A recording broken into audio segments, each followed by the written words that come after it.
People love to say, give a man a fish and he'll eat for a day. Teach a man to fish and he'll eat for a lifetime. What they don't say is, and it would be nice if you gave him a fishing rod. That's the part of the analogy that's missing. Working with Andrew was the first time in my life I realized you need someone from the privileged world to come to you and say, okay, here's what you need, and here's how it works. Talent alone would have gotten me nowhere without Andrew giving me the CD writer. People say, oh, that's a handout. No, I still have to work to profit by it, but I don't stand a chance without it. One afternoon, I was in my room making a CD when Bongani came over to pick up his inventory. He saw me mixing songs on my computer. That is insane, he said. Are you doing this live? Yeah. Trevor, I don't think you understand. You're sitting on a gold mine. We need to do this for a crowd. You need to come to the township and start DJing gigs. No one has ever seen a DJ playing on a computer before. Our first gig was a New Year's Eve party the summer we graduated from Sandringham. Bongani and I took my tower, my giant monitor, and all the cables and the keyboard and the mouse. We loaded everything up in a minibus and brought it over to Alex. We took over the street in front of his house, ran the electricity out of his place, set up the computer, set up the speakers, and borrowed a tent. And people came. It was explosive. By midnight, the whole street was packed from one end to the other. Ours was the biggest New Year's Eve party in Alexandra that year, and to have the biggest party in Alexandra is no joke. All night, from far and wide, people kept coming. The word spread. There's a light-skinned guy who plays music on a computer. You've never seen anything like it. I DJ'd by myself until dawn. By then, me and my friends were so drunk and exhausted that we passed out on the lawn outside Bongani's house. The party was so big, it made our reputation in the hood instantly. Pretty soon, we were getting booked all over, which was a good thing. We started getting booked for gigs in other townships, other hoods. Thanks to my computer and modem, I was getting exclusive tracks few people had access to, but that created a problem for me. Sometimes I'd play the new music at parties, and people would stand around going, what is this? How do you dance to it?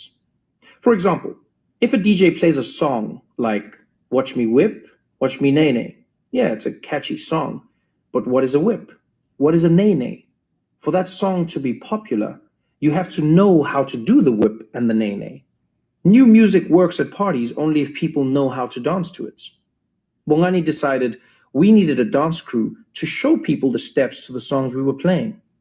Because we spent our days doing nothing but listening to CDs and coming up with dance moves, our crew from the corner already knew all the songs, so they became our dancers. And hands down, the best, most beautiful, most graceful dancer in the crew was Bongani's neighbor, Hitler.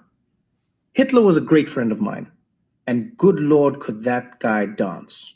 He was mesmerizing to watch. He had a looseness and a fluidity that defied physics. Imagine a jellyfish if it could walk on land. Incredibly handsome, too. Tall and lithe and muscular, with beautiful, smooth skin, big teeth, and a great smile. Always laughing. And all he did was dance. He'd be up in the morning, blasting house music or hip hop, practicing moves the whole day. In the hood, everybody knows who the best dancer in the crew is. He's like your status symbol. When you're poor, you don't have cars or nice clothes, but the best dancer gets girls. So that's the guy you want to roll with. Hitler was our guy. There were parties with dance competitions. Kids from every neighborhood would come and bring their best dancers. We'd always bring Hitler, and he almost always won. When Bongani and I put together a routine for our dance crew, there was no question who was going to be the star attraction.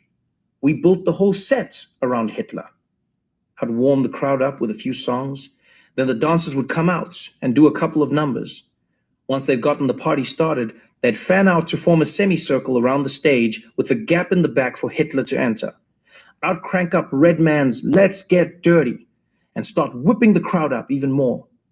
Are you ready? I can't hear you. Let me hear you make some noise. People would start screaming, and Hitler would jump into the middle of the semicircle, and the crowd would lose it. Hitler would do his thing while the guys circled around him, shouting him on. Go Hitler! Go Hitler! Go Hitler! Go Hitler! And because this was hip hop, the crew would do that thing where you shoot your arm out in front of you with your palm flat, bopping it up and down to the beat. Go Hitler! Go Hitler! Go Hitler! Go Hitler! We'd have the whole crowd in a frenzy. 1,000 people in the streets chanting along with their hands in the air. Go Hitler! Go Hitler! Go Hitler! Go Hitler! Hitler, although an unusual name, is not unheard of in South Africa. Part of it has to do with the way a lot of black people pick names. Black people choose their traditional names with great care. Those are the names that have deeply personal meanings. But from colonial times through the days of apartheid, black people in South Africa were required to have an English or European name as well, a name that white people could pronounce, basically. So you had your English name, your traditional name, and your last name. Patricia Nombuyiselo Noah. 9 times out of 10, your European name was chosen at random, plucked from the Bible, or taken from a Hollywood celebrity or a famous politician in the news. I know guys named after Mussolini and Napoleon, and of course, Hitler. Westerners are shocked and confused by that, but really it's a case of the West reaping what it has sown. The colonial powers carved up Africa, put the black man to work, and did not properly educate him. White people don't talk to black people. So why would black people know what's going on in the white man's world? Because of that, many black people in South Africa don't really know who Hitler was. My own grandfather thought a Hitler was a kind of army tank that was helping the Germans win the war, because that's what he took from what he heard on the news. For many black South Africans, the story of the war was that there was someone called Hitler, and he was the reason the Allies were losing the war. This Hitler was so powerful that at some point, black people had to go help white people fight against him. And if the white man has to stoop to ask the black man for help fighting someone, that someone must be the toughest guy of all time. So, if you want your dog to be tough, you name your dog Hitler. If you want your kid to be tough, you name your kid Hitler. There's a good chance you've got an uncle named Hitler. It's just a thing. At Sandringham, we were taught more about World War II than the typical black kids in the townships were, but only in a basic way. We weren't taught to think critically about Hitler and anti-Semitism and the Holocaust.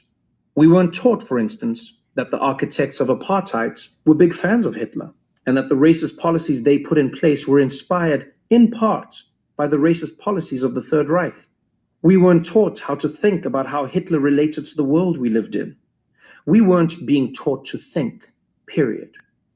All we were taught was that in 1939, Hitler invaded Poland, and in 1941, he invaded the Soviet Union, and in 1943, he did something else. They're just facts. Memorize them, write them down for the test, and forget them.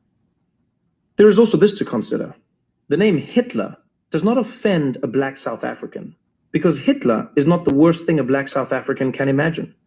Every country thinks their history is the most important, and that's especially true in the West.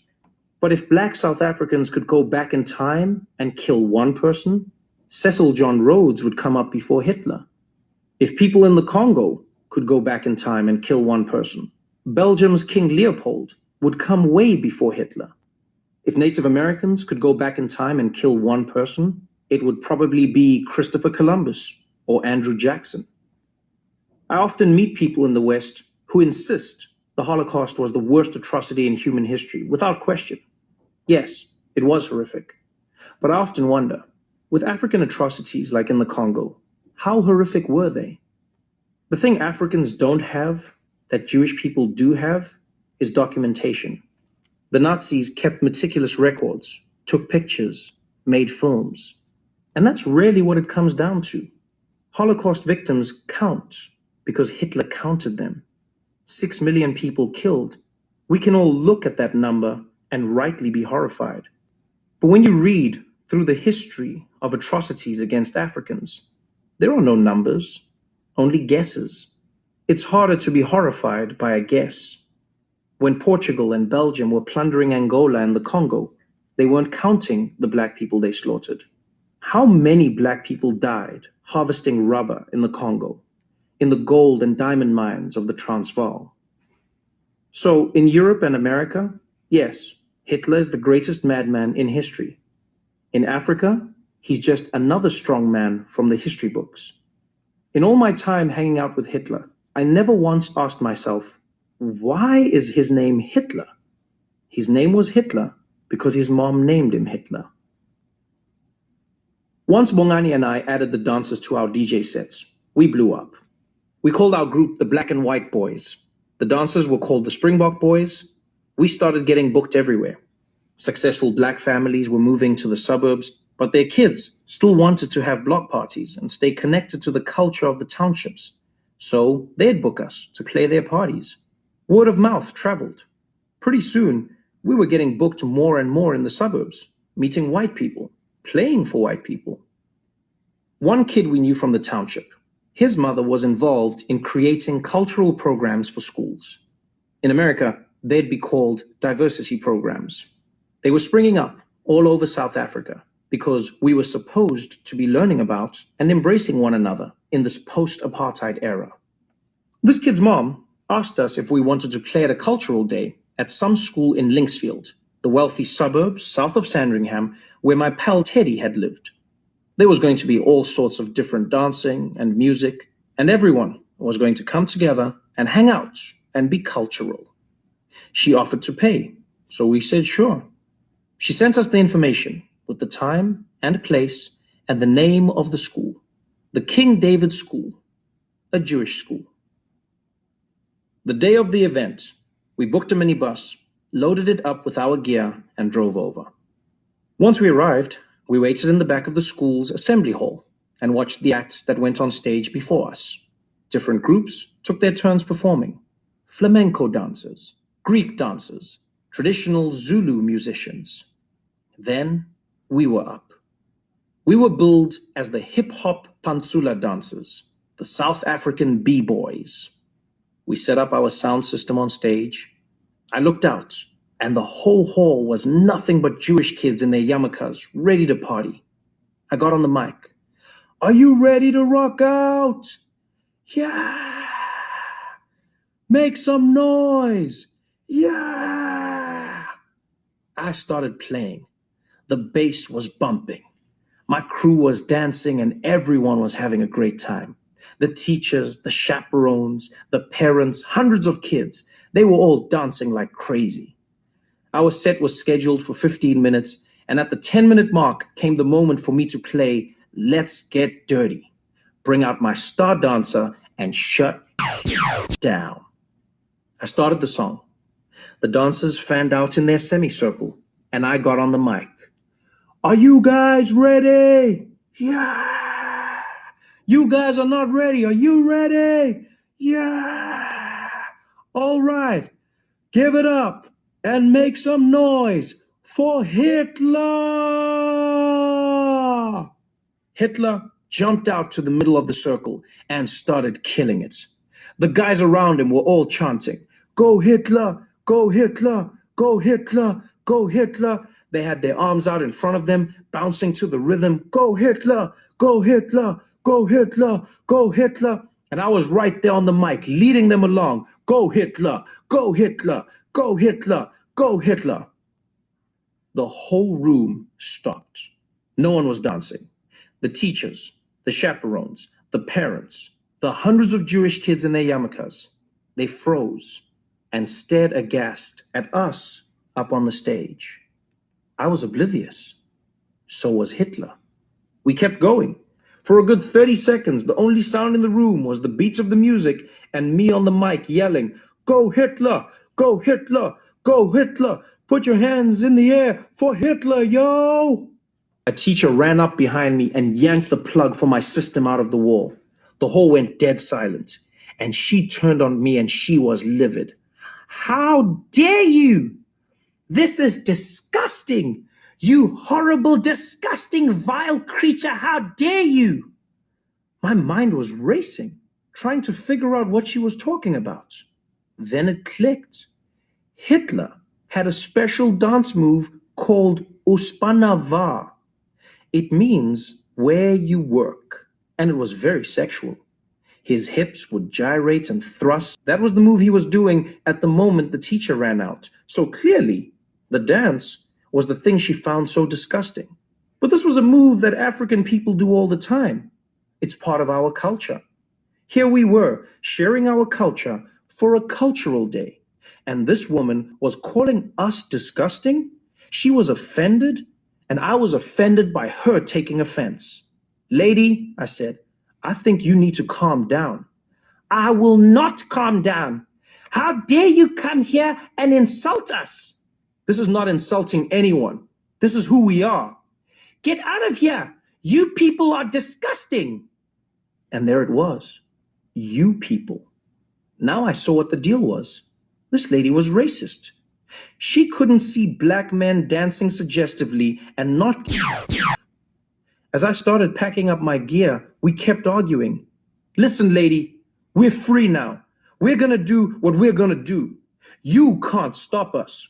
I'll have you know that my people stopped people like you before, and we can stop you again. She was talking, of course, about stopping the Nazis in World War II, but that's not what I was hearing. Jews in South Africa are just white people. All I was hearing was some white lady shouting about how white people beat us before and they'll beat us again. I said, you will never stop us again, lady. And here's where I played the trump card. You'll never stop us because now we have Nelson Mandela on our side and he told us we can do this. What? She was so confused. I'd had it. I started cussing her out. Let's go, guys. We're out. We didn't walk out of that school. We danced out. We danced down the street, pumping our fists in the air. Go Hitler! Go Hitler! Go Hitler! Go Hitler! Because Hitler had shut down. Hitler had the most gangster dance moves ever, and those white people didn't know what hit them.